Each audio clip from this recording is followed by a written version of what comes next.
হাসিমুখে। সুপ্রিয় দর্শক, আজকে আমাদের মাঝে উপস্থিত রয়েছেন সঙ্গীত শিল্পী মনির চৌধুরী। শুভ সকাল, কেমন আছেন? শুভ সকাল, আলহামদুলিল্লাহ। আপনি বেতার টেলিভিশনে নিয়মিত গান গাইছেন, দীর্ঘদিনে ক্যারিয়ার, আপনার অভিজ্ঞতা কেমন, সেই সাথে এই জার্নিটা কেমন ছিল? দীর্ঘদিন, হ্যাঁ বলতে পারেন না, অনেক। আমি 98 সাল থেকে মিডিয়াতে কাজ করি। তারও আগে আমি অ্যাকচুয়ালি আমার 90 সাল থেকে আমি গান গাওয়া শুরু করেছি। এবং আপনি 1994 সালে প্রথম ঢাকায় এসেছেন। হ্যাঁ, ঢাকায় এসেছি। তারপরে জার্নিটা কেমন ছিল আপনার জন্য? মিষ্টি মধুর টক এরকম। তো আসলে গান যারা গায় তাদের অনেক স্ট্রাগল করতে, আমরা যেহেতু গ্রামে বসবাস করেছি ছোটোবেলা থেকে, ঢাকায় এসে আমার ওই রকম কোনো আত্মীয় বা আমার ফ্যামিলির কেউ গানের সাথে জড়িত না। তো আমাকে অনেক কষ্ট করতে হয়েছে। আমি 98 সালে বেতারে এনলিস্টেড হয়েছি এবং টেলিভিশনে। তো সেখান থেকে আজ অবধি গান করে যাচ্ছি। অনেক চড়াই উতরে পেরিয়ে আজকের এই পর্যায়ে এসেছি আর কি। মানে এটা আসলে বলাটা ঠিক হবে না যে গান আসলে মহাসমুদ্র। এখানে আমি অতি ক্ষুদ্র একজন পথচারী। সেখানে মানে আমি বলবো যে এই নুড়ি পাথর যে সাগরের ইয়াতে থাকে, সেই জায়গায় আমি অবস্থান করছি। গান শেখার যে স্মৃতিটা, বা যখন গান শিখেছেন, কার কাছে শিখেছেন, এবং সেই সাথে অনেক স্মৃতি থাকে আমাদের গানের সাথে জড়ানো, সেই স্মৃতির মধ্যে কি একটি স্মৃতি আমাদের সাথে যদি শেয়ার করতেন? না, গানের শুরুটা অ্যাকচুয়ালি আমার ফ্যামিলি থেকেই। আমার ইমিডিয়েট বড় ভাই, উনি আমাদের ওখানের একটা কলেজের প্রিন্সিপাল। উনি আমাকে প্রথম হাম নাচ শিখিয়ে স্কুলের একটা প্রতিযোগিতায় আমাকে পাঠান। ওখানে আমি ওই প্রতিযোগিতায় অংশগ্রহণ করে আমি প্রথম হই। এরপরে আমার উৎসাহ অনেক বেড়ে যায়। এরপরে বিভিন্ন প্রতিযোগিতায় আমি জেলা পর্যায়ের যেই প্রতিযোগিতায় অংশগ্রহণ করেছি সেখানে আমি প্রথম হয়েছি। তো সেখান থেকে তারপরে এই গান শুরু। আমার প্রথম ওস্তাদ হলো মানে আমার দিদি আর কি, একজন দিদি, ওনার কাছে আমি প্রথম গান শিখি, কমলার দিদি, বুলুদি। আর এরপরে আমার যার আমি ঋণ কোনোদিন শোধ করতে পারবো না, আমার জেলার বাবু গোপাল নাগ। উনি অসম্ভব যোগ্যতা সম্পন্ন একজন শিল্পী এবং সব ধরনের গান করার যোগ্যতা ওনার সাথে সাথে থাকতে থাকতে ওনার সবগুলো গানেরই আমার মধ্যে অবচেতন মনে ট্রান্সফার হয়ে চলে আসছে আর কি। তো তারপরে ঢাকায় আসার পর আমি উচ্চাঙ্গ সঙ্গীত শিখি আমার উস্তাদ অনিল কুমার সাহা। 2005 সালে আমি ওনার কাছ থেকে 5 সাল থেকে মানে 6 বছর ওনার কাছে উচ্চাঙ্গ সঙ্গীত শিখি। তারপরে আমার 2005 সালে আমার প্রথম অ্যালবাম বের হয়, প্রথম মানে পুরোনো দিনের গানের মিক্সড অ্যালবাম বের হয়। তারপরে 2006 সালে আরেকটা বাংলাদেশি গানের একটা মিক্সড অ্যালবাম বের হয় একটা কোম্পানি থেকে। তারপরে 2009 সালে আমি এটিএন বাংলা এবং এটিএন মিউজিকের চেয়ারম্যান ডক্টর মাহফুজুর রহমান, ওনার প্রতি আমি বিশেষভাবে কৃতজ্ঞ যে ওনার সাথে আমার শ্রদ্ধেয় সুব্রদা, উনি আমাকে পরিচয় করে দিয়েছিলেন। সুব্রদা আমাকে অনেক স্নেহ করেন, ঢাকায় আসার পর থেকে ওনার সাথে আমার পরিচয়। তো সুব্রদার পরিচয়ের সূত্র ধরে বেঙ্গল ফাউন্ডেশনে আমার একটা একক সন্ধ্যা হয়েছিল, সেখানে শ্রদ্ধেয় চেয়ারম্যান প্রধান অতিথি হয়ে গিয়েছিলেন। তো আমার গান শুনে উনি বললেন যে আমরা আপনার সিডি ভিসিডি বের করবো, এবং উনি এটাও বললেন যে আমাদের যে এই মানে এটিএন তারকা হয়েছিল, আপনি তখন কোথায় ছিলেন? তো বললো যে অসুবিধা নেই, আপনি আপনার সিডি ভিসিডি বের করবো। তো 2009 সালে শ্রদ্ধেয় মান্নান মোহাম্মদের সুরে এবং শেখ রেজার শানুর কথায় আমার প্রথম মৌলিক অ্যালবাম এটিএন মিউজিক থেকে বের হয়। তো এটার জন্য আমি আমাদের চেয়ারম্যান ডক্টর মাহফুজুর রহমান সাহেবের কাছে আমি বিশেষভাবে কৃতজ্ঞ। তারপরে আমার আরও 3-4টা আমার মিক্সড অ্যালবাম বের হয়। লাস্টে আমার 2014 সালে আপনার এপার বাংলা ওপার বাংলার একটা অ্যালবাম তৈরি করেন আমাদের প্রবীণ গিটার শিল্পী এনামুল কবির, ওনার সুরে। ওখানে আমাদের শ্রদ্ধেয় হৈমন্তী শুক্লা ওই অ্যালবামে গান গেয়েছিলেন। তারপরে সুজিত মোস্তফা গান গেয়েছিলেন, আরও অনেক এরকম বড় বড় শিল্পীরা গেয়েছিলেন। আমারও একটা গান ছিল, প্রত্যেকে একটা একটা করে গান ছিল। এইটাই আমার মানে লাস্ট অ্যালবাম আর কি। তাছাড়া আমার 2টা অনেক বড় বড় জাতীয় জাদুঘরের প্রধান হলে আমার 2006 সালে একটা একক সঙ্গীত সন্ধ্যা হয়, সুরধ্বনি এটার আয়োজন করে। আর 2019 সালে ইন্ডিয়ান হাই কমিশন, ভারতীয় সাংস্কৃতিক কেন্দ্র ইন্দিরা গান্ধী কালচারাল সেন্টার আমার একটা একক সঙ্গীত সন্ধ্যা করে এবং সাকসেসফুল এই দুইটা প্রোগ্রাম আমার অনেক শ্রোতাদের উপস্থিতিতে আমার প্রোগ্রাম হয়েছিল। এই আর গান করে যাচ্ছি বিভিন্ন চ্যানেলে, বিভিন্ন ইয়াতে, শোতে, মানে বিভিন্ন পার্টি ইয়াতে গান করে যাচ্ছি। আমি 2009 সালে বুলবুল একাডেমি অফ ফাইন আর্টস ওখানে আমি শিক্ষক হিসাবে জয়েন করি। তো 2014 সাল পর্যন্ত আমি ধানমন্ডি শাখার শিক্ষক ছিলাম। এরপরে আমি বুলবুল একাডেমিটা অনেকগুলো ভাগ হয়ে যায়। আমি সেখানে আমাদের সম্ভাবনা কয়েকজন বন্ধু মিলে আমরা সেন্ট্রাল বাফা করি। এই সেন্ট্রাল বাফার আমি এখনও আপনার পরিচালনা কমিটির চেয়ারম্যান। আমার বেশ কিছু স্টুডেন্ট আছে, আমার বিভিন্ন মাধ্যমে তারা গান করে। সেরা কণ্ঠের লাস্ট যে চ্যাম্পিয়ন হয়েছিলেন সুমনা, আমার স্টুডেন্ট।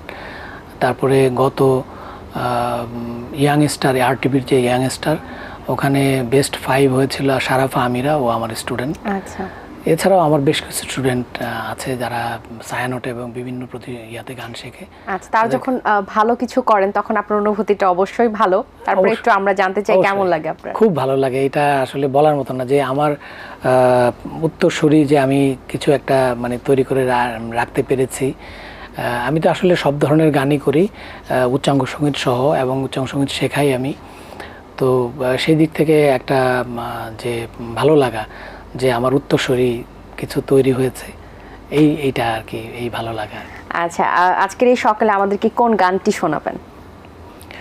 আমি আমার প্রিয় শিল্পী শ্রদ্ধেয় সুবীর নন্দী, তার একটি গান আমি চেষ্টা করব। গানটির কথা শ্রদ্ধেয় নজরুল ইসলাম বাবু এবং সুর শ্রদ্ধেয় আলী হোসেন। আমি চেষ্টা করছি গানটি একটু। এই হৃদয় চিরে যদি দেখানো যেত আমি যে তোমার, তুমি মানতে, সে কথা তুমি যদি জানতে, কত যে তোমাকে বেসেছি ভালো, সে কথা তুমি যদি জানতে। এই হৃদয় চিরে যদি দেখানো যেত আমি যে তোমার, তুমি মানতে, সে কথা তুমি যদি জানতে। ওই দুটি চোখ যেন জলে ফোটা পথ, যত দেখি তৃষ্ণা মেটে না, যত দেখি তৃষ্ণা মেটে না। ভীরু দুটি বাঁকা ঠোঁটে পূর্ণিমা চাঁদ ওঠে, হাসলে ঝরে পড়ে জোছনা, হাসলে ঝরে পড়ে জোছনা। আমি ওই রূপ দেখে দেখে মরতে পারি, তেমনি পারি ওগো বাঁচতে, সে কথা তুমি যদি জানতে। কত যে তোমাকে বেসেছি ভালো, সে কথা তুমি যদি জানতে। ওই কালো কেশ তুমি ছড়ালে যখন, মেঘেরাও পেল যেন লজ্জা, মেঘেরাও পেল যেন লজ্জা। আকাশের তারাগুলো বাসর সাজিয়ে দিল, মধুময় হলো ফুল সোজা, মধুময় হলো ফুল সোজা। ওগো এই রাত কভু যদি শেষ না হতো, জীবন বেলার শেষ প্রান্তে, সে কথা তুমি যদি জানতে। কত যে তোমাকে বেসেছি ভালো, সে কথা তুমি যদি জানতে। এই হৃদয় চিরে যদি দেখানো যেত, আমি যে তোমার তুমি মানতে, সে কথা তুমি যদি জানতে। আ আ আ আ। বাহ, চমৎকার, অসাধারণ একটি গান শুনেছেন, অসংখ্য ধন্যবাদ আপনাকে। এখন যদি আমাদের নতুন প্রজন্মে যারা গান করছেন, যারা আসছেন গানের সাথে যুক্ত হচ্ছেন, তাদের মধ্যে সম্ভাবনা কেমন দেখছেন? আমরা যে 80-90 দশকে যে গানগুলো শুনে আসতাম, অসম্ভব সুন্দর কিছু গান আমরা শুনেছি, সেই গানগুলো কি নতুনভাবে তৈরি হওয়ার সম্ভাবনা আছে কিনা? সেই গানগুলোকে নতুন প্রজন্মের কাছে তুলে ধরার জন্য আমি বলবো যে যারা সেই শিল্পীরাও তো এখন আর বেঁচে নেই, নতুন প্রজন্মের ওই গানগুলোকে যদি গাওয়ানোর করা হয়, তাহলে আমি বলবো যে এটা নতুন প্রজন্মের শিল্পীদের জন্য একটা শিক্ষণীয় বিষয় হবে। আসলে তখন তো একজন গীতিকার, একজন সুরকার, ওনাদের দুইজনের একটা আন্ডারস্ট্যান্ডিং এবং দীর্ঘ বসার একটা ফলশ্রুতি হলো এইরকম এক একটা গান, যে গানগুলো মানে চির অমর হয়ে থাকবে এই গানগুলো। তো সেই গানগুলো নতুন প্রজন্মের মধ্যে ছড়িয়ে দেবার জন্য আমি মনে করি যে এখন আবার নতুন করে এগুলো নতুন কম্পোজিশনে এগুলো সুর ঠিক রেখে নতুন করে রেকর্ডিং করা যেতে পারে নতুন প্রজন্মকে অবহিত করার জন্য। আর এখন ভালো গান হচ্ছে না, কিন্তু প্রচারটা অনেক কম। এই গানগুলো তো অনেক প্রচার হয়েছে, আমি যে গানগুলো করেছি এই গানগুলো ফিল্মে, আমি বলবো যে আমরা সিডি ক্যাসেট, আমরা তখন ওই যুগ, আমরা সকালে উঠেই সিডি ছেড়ে রাখতাম, ক্যাসেট ছেড়ে রাখতাম, সারাদিন আমরা এই গানগুলো বাজতে বাজতে হোটেলে বিভিন্ন জায়গায় এই গানগুলো বাজতে শুনতে শুনতে জনপ্রিয় হয়েছে। কিন্তু এখন সেই বাজার প্রবণতাটা এখন আর নেই, গান কোথাও বাজছে না, যার কারণে গানও ওই রকম হিট হচ্ছে সেটা ইউটিউব নির্ভর, ফেসবুক নির্ভর বা অন্য মাধ্যম নির্ভর, কিন্তু জনগণ শুনে সাধারণ মানুষের শুনে যেরকম জনপ্রিয় হওয়া সেটা এখন আর হচ্ছে না। যার কারণে এই গানগুলো যদি ওই রকম বাজতো, তাহলে এখন এই প্রজন্মের যারা শিক্ষার্থী তারা শিখতে পারতেন। আচ্ছা, গানের শিল্পীদের ক্ষেত্রে গানের চর্চা করাটা কতটুকু প্রয়োজন? গান শিখতে গেলে অবশ্যই আপনাকে গান শিখতে হবে। আল্লাহ প্রদত্ত কণ্ঠ সবাইকে আল্লাহ দিয়ে থাকেন, কিন্তু তারপরেও আপনাকে এটাকে ধরে রাখতে হলে, মানে আপনার গানটা আপনি যদি ধরেন যে আমি অল্প কয়েকদিন গান করব, সেই ক্ষেত্রে সেটা ভিন্ন। কিন্তু যদি আপনি দেখেন আমাদের এই উপমহাদেশের ওপার বাংলার কথা বলি, যে একজন শিল্পী 90 বছর 95 বছর পর্যন্ত গান গেয়েছে, এটা তো আসলে আমাদের বাংলাদেশে কল্পনাই করা যায় না। তো সেটা সম্ভব হয়েছে শুধুমাত্র এই উচ্চাঙ্গ সঙ্গীত, আমি বলবো যে চর্চা করার কারণে, এবং তারা দীর্ঘদিন এই সঙ্গীতের সাথে সম্পৃক্ত থাকার কারণে এটা সম্ভব হয়েছে। তো এটার আসলে কোনো বিকল্প নেই। যদি আপনাকে দীর্ঘদিন গান চর্চা করতে হয়, দীর্ঘদিন আপনাকে গান গেতে হয়, উচ্চাঙ্গ সঙ্গীতে আপনাকে চর্চা করতে হবে।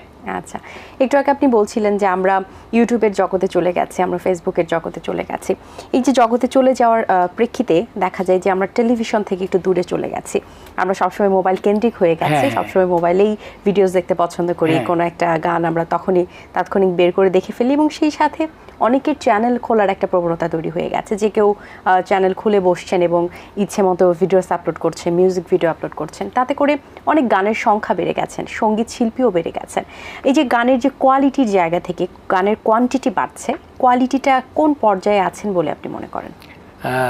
এটা আমি বলবো যে এটা শ্রোতারাই বিচার করবে, কিন্তু আমি একজন শ্রোতা হিসাবে বলবো, আমি সর্বোপরি গান গাওয়ার চেয়ে আমি একজন শ্রোতা, সেই হিসাবে বলবো যে আসলে কোয়ান্টিটি অনেক হচ্ছে, কিন্তু কোয়ালিটি কি আসলে হচ্ছে? কোয়ালিটির বিচারে আমরা বলবো যে এখনকার প্রজন্মের যারা, তারা যেমন আমার স্টুডেন্ট, সে একটা বাংলাদেশি একজন শিল্পীর গান শুনলো, মানে আপনার ধরেন 60-এর দশকের, 70-এর দশক বা 80-র দশকের গান, কিন্তু তারা অরিজিনাল সুরটা শুনছে না। তারা এই যে ইউটিউব চ্যানেল খোলার কারণে বিভিন্ন শিল্পী গান আপলোড করে দিচ্ছে, ওখান থেকে গান শুনে তারা ইয়ে করছে। তো আমি একদিন আমার এক স্টুডেন্টকে বললাম যে তুমি গানটা কোত্থেকে তুলেছো? স্যার আমি তো ইউটিউব থেকে গানটা তুলেছি। আমি তো কোন শিল্পী? তখন বললো আমি যে কখনো এই কাজটা করবো না, যেই শিল্পীর গান তুলবা সেই শিল্পীর অরিজিনাল গানটা তুলবা, তাহলে সেটা মানে তোমার কাছে শিক্ষণীয় হবে। দেখলাম যে সুরেরও অনেক পার্থক্য, তারপরে আপনার উচ্চারণের ভুল। তো এই বিষয়গুলো মানে আমি বলবো যে ওই যে আপনি যেটা বললেন যে কোয়ালিটি আসলে আমরা খুব কম পাচ্ছি এই কারণে। এবারে আপনার কণ্ঠে আরেকটি গান শুনতে চাই, কোন গানটি আমাদেরকে শোনাবেন? আমি আমার মৌলিক অ্যালবামের একটি গান আমি করব। এখনো রাত হলে দু চোখ ভাসে জলে, এখনো রাত হলে দু চোখ ভাসে জলে, সারা রাত ঘুম আসে না। প্রিয়ারে প্রিয়ারে প্রিয়ারে, মন থেকে আজও তোমার ভুলতে পারি না। প্রিয়ারে প্রিয়ারে প্রিয়ারে, মন থেকে আজও তোমার ভুলতে পারি না। তোমাকে ভেবে ভেবে রাত ভোর হয়, স্মৃতির আপন হয়ে থাকে হৃদয়। তোমাকে ভেবে ভেবে রাত ভোর হয়, স্মৃতির আপন হয়ে থাকে হৃদয়। আমার চোখের জল করে শুধুই ছল ছল, কখনোই শেষ হয় না। প্রিয়ারে প্রিয়ারে প্রিয়ারে, মন থেকে আজও তোমার ভুলতে পারি না। প্রিয়ারে প্রিয়ারে প্রিয়ারে, মন থেকে আজও তোমার ভুলতে পারি না। বাহ, চমৎকার! অসংখ্য ধন্যবাদ আপনাকে, ভালো থাকবেন সবসময়। আপনাকে অশেষ ধন্যবাদ।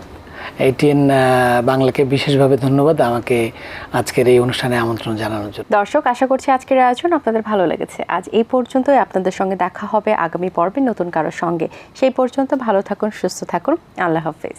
দিন আসে দিন যায়, সময়টা চলে যায়, তবু আছি এই বেশ ভালো। জীবনটা রঙময়, যেভাবেই হওয়া চাই, নয় কভু সাদা কালো। এই আশাতে স্বপ্ন ভাসে, সুখ হাসে চোখে মুখে, চায়ের চুমুকে।